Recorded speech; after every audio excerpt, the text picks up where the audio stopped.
This is something that everyone goes through, but like the idea of parenthood at some point goes from very abstract to very concrete. Like when you're in college or when you're in high school or where you're like a young professional, you're thinking to yourself like, oh yeah, like I'll probably be a parent eventually, but not now, right?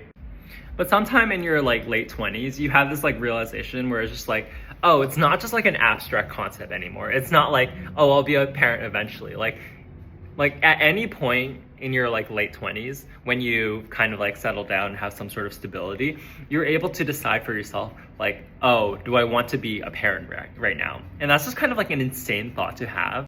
Like the idea of being a parent goes from like this like floofy thing that you kind of just keep in the back of your mind to an option that you can exercise at any single point.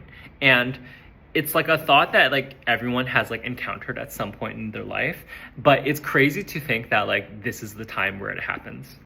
And I'm kind of in a situation where it's like still like, yeah, I'd like to be a parent eventually, probably, but like I don't want to right now. And I just like I'm so curious like when people get this like realization where it's like, okay, it's time to exercise the option.